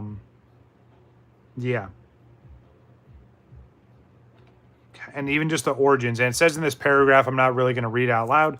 You can read for yourself if you can see it, but it's another really, really uniqueness to that summon, which, again, you wouldn't really know unless you, like, dig into the game. All right, some more other side characters here. Good old Jecht. His sword was always so insane. Like, imagine trying to wield that thing. It's probably going to be so heavy. But again, he was another very, very iconic character. Very, very well known in Zanarkand. So Titus was a very, very huge and very popular Blitzball player. But Jecht was like the guy for Blitzball. He was the number one. Yeah, he was just like, anytime anyone mentioned Blitzball, they knew Jecht. And like, he was like the face of Blitzball.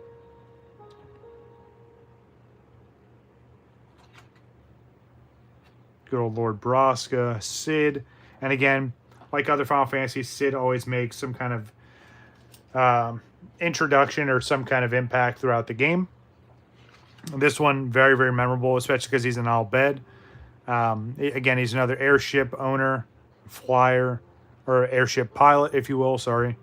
But yeah, super awesome character. Good old brother. I love how they keep using this picture of him sticking his tongue out. Dude just covered in tats. He's just super badass. They even cover Yuna's mother down here, which is kind of cool because it is Sid's sister.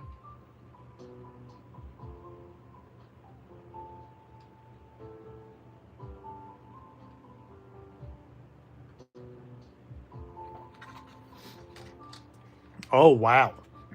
Man, they really went deep into the side characters here. You get Chapu, which is awesome because, like, oh, man, you don't really see much of, right? And that's Waka's brother. God, that's so sick. Titus's mother, Seymour's mother. We get Jiskel Guado, who is Seymour's father. Again, he was a hybrid or a halfling, kind of like Yuna. That is nuts, though.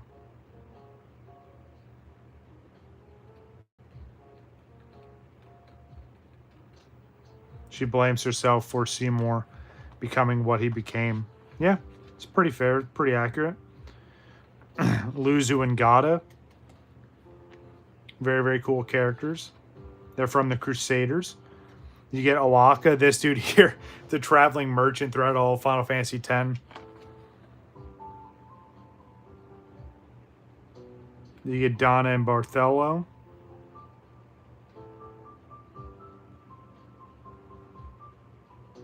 I like how once they even label him here as Yuna's stalker. That's hilarious. He is Awaka's brother.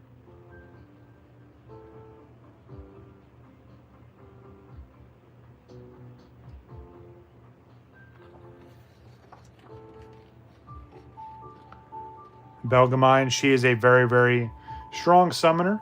And she puts Yuna to the test a bunch throughout the entire game. Which is cool because, like, you get to pretty much just do summon versus summon fights with her. Oh my goodness. So many. I'm so glad that they covered down this in such detail. Like, all these different characters. Lucille, Elma, Clasco. Clasco, this dude. Just, it's one of those guys that's kind of reminds me of Piglet from, oh my goodness, from Winnie the Pooh. Just kind of has that personality personified. He's a good guy, but man, he's kind of that pushover character, unfortunately. B. Ron and Yenke Ronso. All Ronsos have the last name of Ronso, by the way. It's kind of like Digimon, where everyone's a Mon. Rin, you interact with Rin a few times. He runs the travel enterprise. Another group of another summoner and his brothers. This one I read about earlier. Asaru, Maroda, and Pake, or Pace.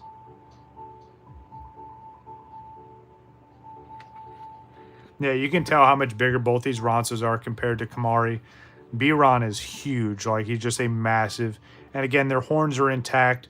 Their horns are kind of a symbol of their strength. So again, when Kamari's gets broken, they just label him as a weak Ronso, which is kind of unfair. Especially because, as a playable character, he is crazy strong. Or at least can be. Kelk Ronso. Very nice. Maester Micah. Oh man, this guy Wen Keenock, he is just such a douche. Like, I don't know. There's just something about him that just gives you like that bad taste in your mouth when you interact with him. The Faith Boy. This character's kind of neat because, turn-based for sure. And trust me, I love the action RPGs in the later Final Fantasy series, but you can't beat the old turn-based games, and I truly hope, especially with the success of Expedition 33, my hope and prayer, fingers crossed, that Final Fantasy 17 returns to form and is a turn-based, dynamic turn-based Final Fantasy.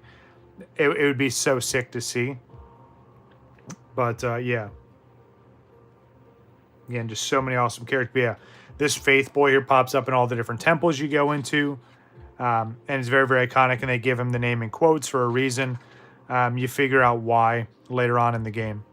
Yeah, again, if they took any kind of lesson learned from the success of Expedition 33, they got to go back to the roots. Like Final Fantasy 16, in like story and lore-wise, definitely went back to the roots.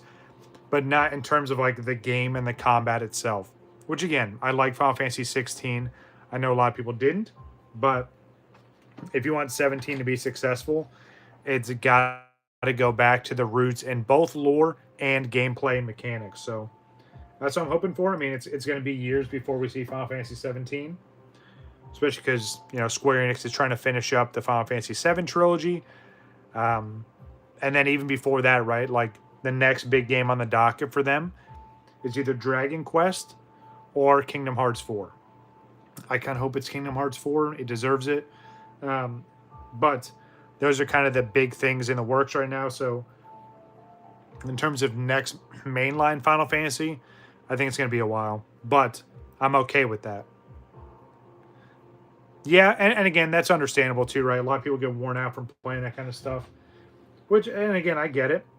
I just enjoyed it because it did keep you, even if you had shorter game sessions, it's still, I don't know, I always enjoyed the combat, right? Even in Final Fantasy 12, I think they did it perfectly because it still had this kind of turn-based, but they built off of what they did for the Final Fantasy 11 MMO, where it was more of like active turn-based, right? Kind of like Final Fantasy 7. Yeah, turn-based for the win for sure. But yeah, even with Final Fantasy 13, right? Like, it still felt more dynamic. 14 obviously being the MMO, that was different. But then Final Fantasy 15 was when they really went full tilt on the action RPG, which again, I didn't mind. But yeah, I like I said, I would love to see how 17 is going to go. All right, so some other characters here. We're not going to read through all these here. Some of these are from the different Blitzball teams, which is sick that they still gave them a little bit of a feature here. Some of the Spira residents. It's also cool to see all their different outfits based on the regions they were in, right? So you have the Southern, you have Central, and then Northern. Some of the other Crusaders. The Yevon Priests. Some other Al Bhed. And obviously you can see a lot of their outfits very like tech related. So funny seeing a fat Al Bhed because most of them are just super skinny or they're stocky. Just kind of neat to see a fat one. Some other Ronsos right here. Some kid Ronsos. The demi-humans. These ones were kind of neat. Especially because most of them were musicians, which is weird.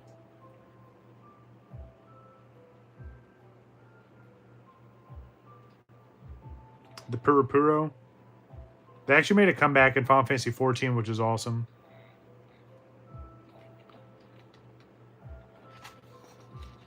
Oh, the good old world of Spira.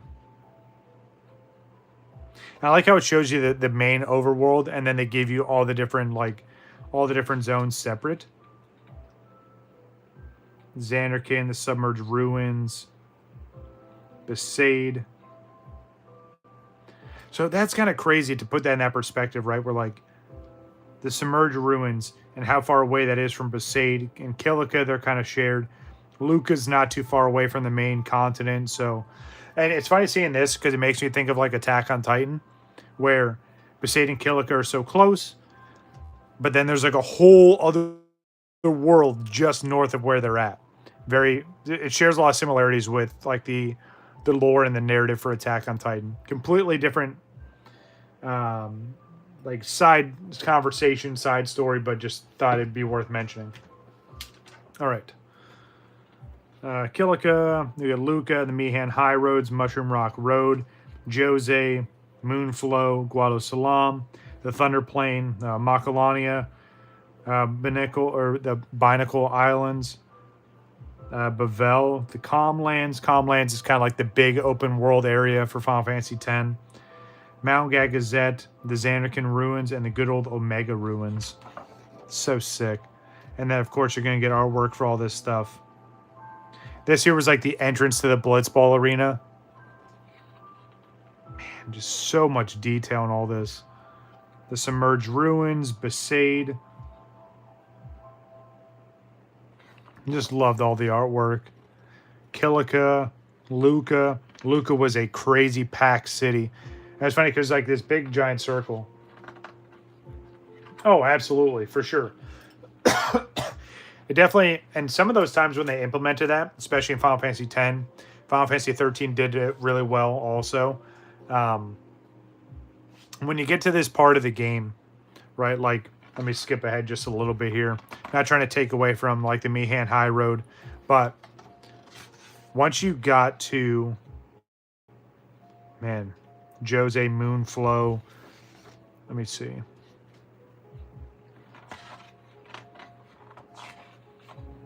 Skipping ahead just a little bit, but yeah, so when you get to the Calmlands, you kind of see how far into the game it was. This was a little bit of like that break also, to where like you kind of use this as an area to kind of level or farm, get some of your other characters leveled up. You got to go to the Monster Arena, which was super fun. Cavern of the Stolen Faith, that was always fun to go into. But again, this was that part of the game where you may even pull out some of those secondary characters you didn't really play much of, and you level them there, or you could use this as kind of a central hub where you can kind of fast travel back to other areas, go explore something, and go pick up some chests or some objects you didn't pick up previously. Maybe you missed an item. But yeah, the Calmlands, very, very massive zone. Did a lot of the Chocobo racing here, which is very fun. But yeah, going back to the Monster Arena, especially once you got the weapons that you could capture monsters with, it tied directly into the Monster Arena. Good old Xanderkin. Man, just so many memories. Such an iconic game. And this artwork is just... And again, for a game that's over 20 years old, almost 25 years old at this point, and still it just looks so damn good, even from so long ago.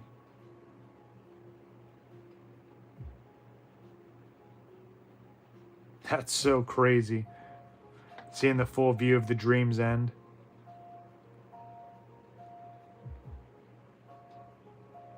And again, like you get like the illustrator notes in here of like when they were drawing this stuff out and what they were thinking about.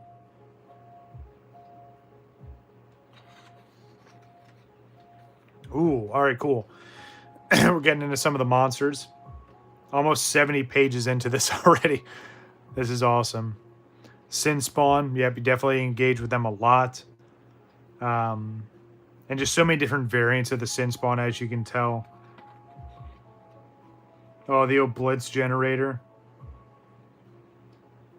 Or the Oblitzerator. Ugh. Some creepy critters too. The Chocobo Eater, yeah. That was definitely a creep for sure. Definitely cool engagement with the fight. Yeah,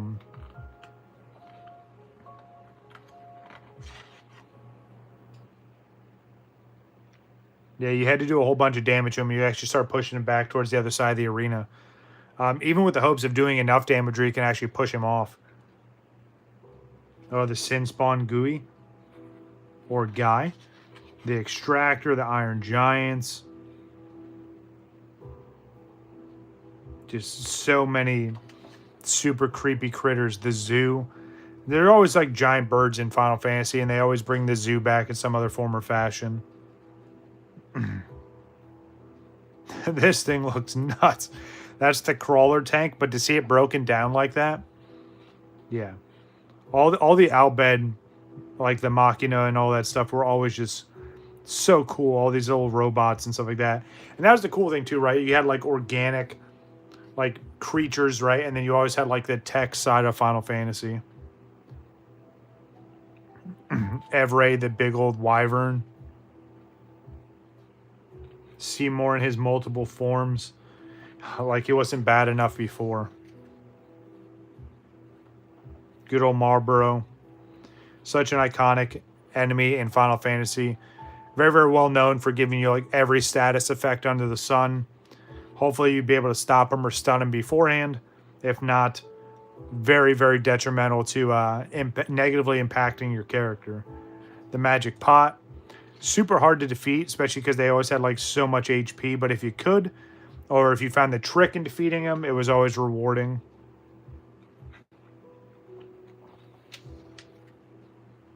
Man, Unalesca. So crazy to see that. Ugh, so creepy like that. Goes from her regular form to that second form, which is just straight up creepy.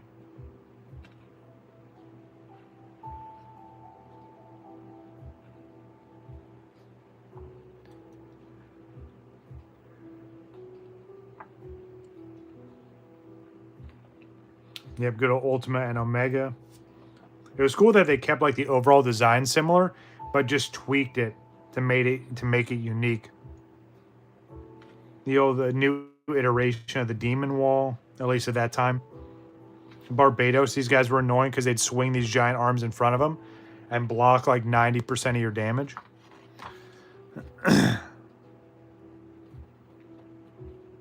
Ugh. These high-res pictures of, or these 3D models of Sin, and this thing had like little like just stuff all over its body, which was insane. But yeah, this was a huge creature. Like, I wish they would have shown another monster in comparison to this, because anytime you saw Sin, especially when you got to see the full body of Sin, it was just this massive creature. And it's so cool because like when they introduced Bismarck in Final Fantasy XIV, they took a lot of inspiration from Sin. It was just so cool to see Bismarck flying around. I was like, yay, we get to fight Sin. All right, extra content. I'm assuming this section's wrapping up here soon. It's got the Aeons in here, so Veil 4. And it's cool because just like the characters, you could rename all of them if you wanted to. I never did. I always left them the same. Veil 4, Ifrit, Ixon. It's cool to see Ixon come back in Final Fantasy XIV. Not only as a world boss, but you get to fight it, and then you would get it as a mount. All the different faith statues for all the different Aeons. Shiva with Diamond Dust ability, of course. Bahamut. Bahamut's always like one of the more epic summons in all the Final Fantasy games. There's Anima. Man, when you got to see that second form, that was super creepy. So in theory, you were like fighting this form for a while, and then the fight would transition, and you get pulled to the underworld where you get to fight the second form. This second form just threw hands left and right. It would just do this like 100 fists attack, and it would just absolutely decimate you. Good old Yojimbo. A very, very iconic summon. It's funny because all of his attacks were random. And you could kind of bribe him with Gil, but he would still do whatever he wanted. He had his little dog down there with him.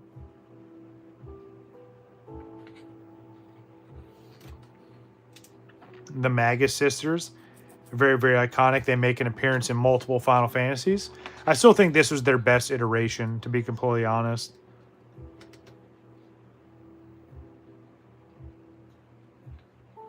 Some of the different weapons, oh man, that's so cool.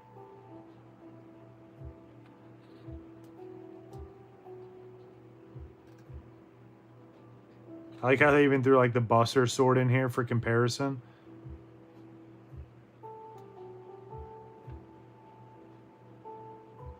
I love how it even says, so I got to read this. It says CG models of Titus's signature bladed weapons created based on model sheet above. The CG model on the far right is the Buster Sword from Final Fantasy VII. Created only as a prototype, this does not appear in Final Fantasy X. As sick as that would have been, right? Especially as like some kind of secret weapon to unlock the Buster Sword. You definitely tell how some of this stuff got inspiration from it, though.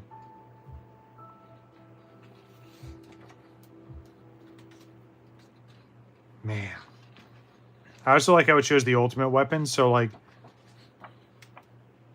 So, for instance, the Cultibog.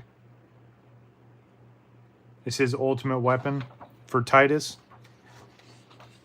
Yuna's ultimate weapon here on the end, which I can't think of its name, but that's the ultimate weapon. Ultimate weapon for Waka. You get the Onion Knight, which is Lulu's ultimate weapon. And again, all of her weapons were puppets, which I thought was kind of funny. Let me restart the playlist just one last time.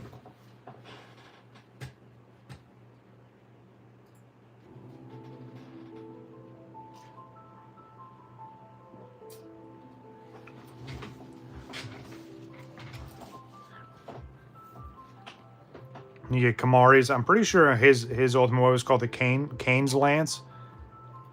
It was either Kane's Lance or Dragoon Lance. Either way, it was to give homage to Kane. Orin's weapon. It always looks so sick. I always loved wielding that one. That was the one that I would always get his ultimate weapon and completely max out early on. I think his was one of the easiest, but it was one of the strongest. You got Riku's God Hand here, super strong. I liked her so much because she kind of had a monk vibe to her. And you can build her up where her combat would be super strong. So like my party, I would mainly use Titus, Waka, and Auron. And then every once in a while, especially towards endgame, I would swap out Waka with Riku. Again, all personal preference. People could pick whatever they wanted, but that was just the party setup that worked for me. All the different vehicles, all the airships.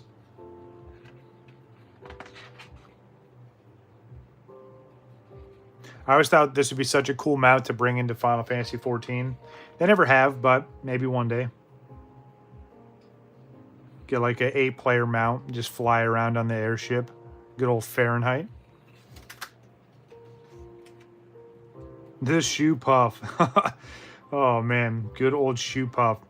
Chocobo model, very, very to the T and accurate of how Chocobo should be. I like the size comparison to show how big they were compared to Titus.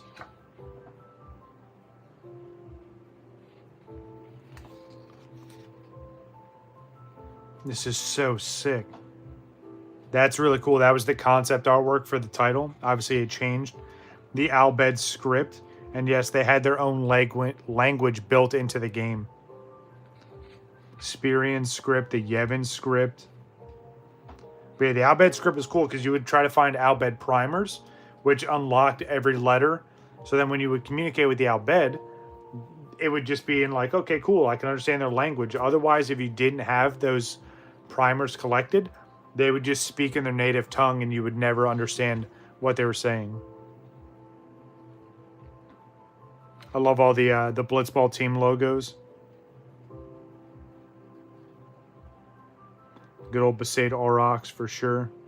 The Xanarkin Abes. It's so awesome.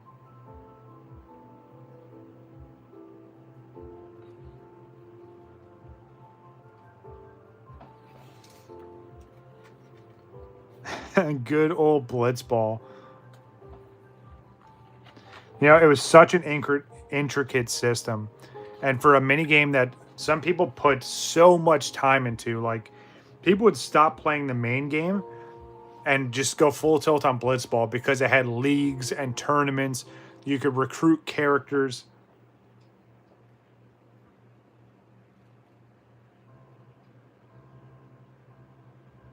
That's so cool how they show like the behind the scenes of like the player data. It's so awesome. Yeah, Blitzball was intense. So many people wanted a spin-off just pure Blitzball game.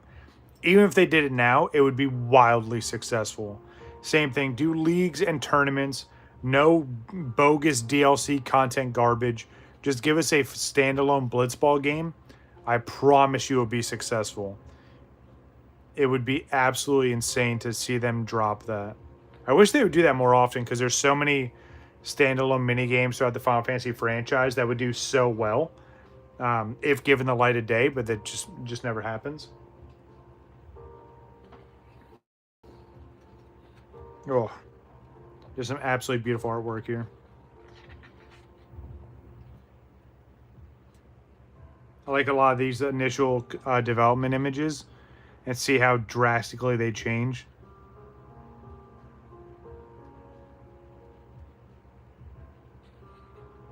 This dragon looks so sick.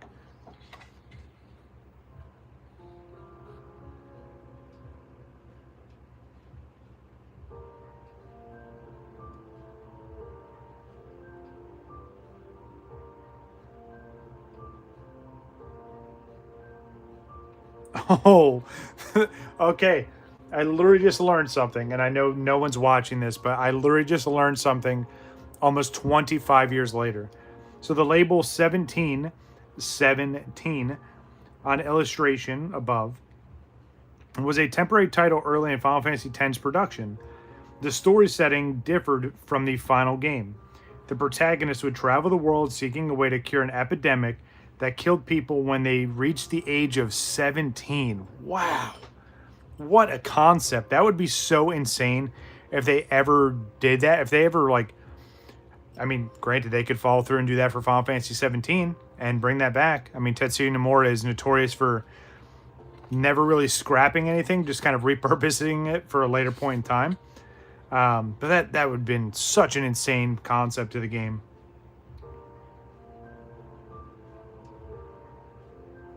That's so cool. That's a very unique illustration compared to what they ended up with.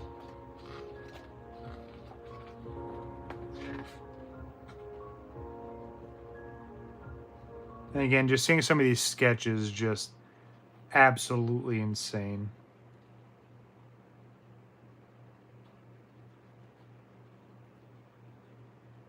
I would love to have some of these like actual handwritten sketches or hand-drawn sketches rather, and then go to like a meet and greet with Tetsuya Nomura and be like, hey, can you sign this?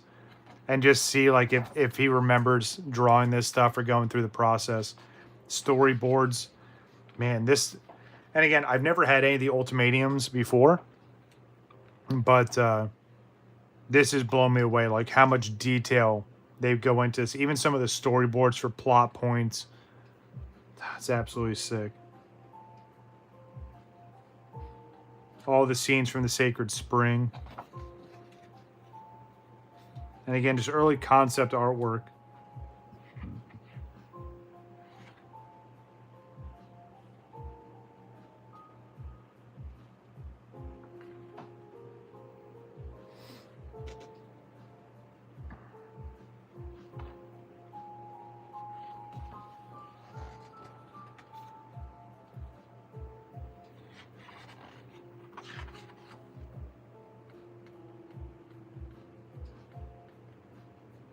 Oh, yeah. Very, very iconic start to the game. The story begins with Titus's monologue, told amidst ruins under a setting sun. Everyone just sitting around the campfire, and then Titus chimes in with, listen to my story. Man. Oh, good old Thunder Plains getting shocked. The sphere grid. You know what's so funny about Final Fantasy X? Square Enix actually copyrighted the sphere grid mechanic, and like no one else could do character design, or I'm sorry, character development after that point because of how intricate the sphere grid was. Now there have been some other companies that have tried to replicate it or put their own twist on it, but nothing will ever be as the sphere grid was. It was super intricate. I like how you can interwove some of the pathways, or you know, you could have it to where instead of Lulu being a black mage, she could be a warrior, or she could be a white mage, or she could be a thief. Like, it just allowed you to drastically change how these players or how the characters could play instead of their traditional, like, intended path, if you will.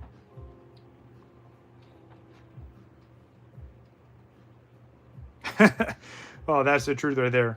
The greatest hurdle in Bevel, not Evra, but the Cloister Trials. A lot of the Cloisters of Trials were just so tough.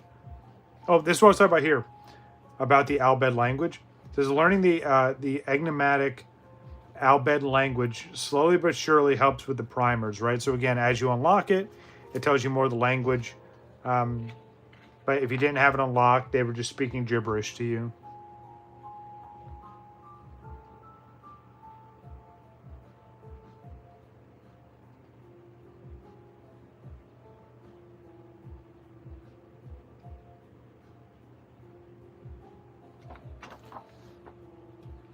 Ooh.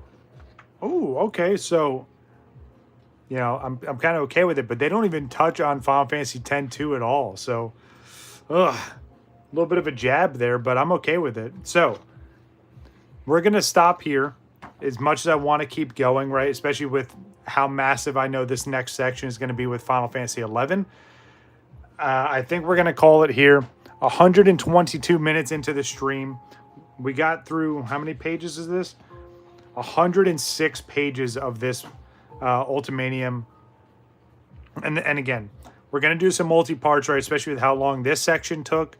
I'm going to try and do that as well, right? We'll always do some kind of pack openings and then hop into this. But yeah, that's going to do it for today's stream. Again, I thank everyone that coming through. Hilario, my uncle came through, and good old Squirtle gang. So yeah. Again, I know it's a bit of a late stream and not too many people are into Final Fantasy, but I am, obviously, and I'm so glad to be able to share this with all of you. Next, in the next part of this little mini-series, if you will, we're going to cover down on Final Fantasy XI. Endless stories there. I'm going to definitely do some anecdotes from the years that I've played, especially all the transitions from PlayStation 2 and playing on dial-up internet, which I know some of you out there are too young to even understand what that even means, to playing with some of my best friends, to playing with my brother for years. And I have endless stories about Final Fantasy XI I can't wait to share with you. But that is going to do it for today's stream. Again, I appreciate everyone coming through. Again, got a bunch of stuff to open up on Sunday and go through, so keep an eye out for that. Probably streaming around noon to 1 o'clock Eastern Standard Time on Sunday.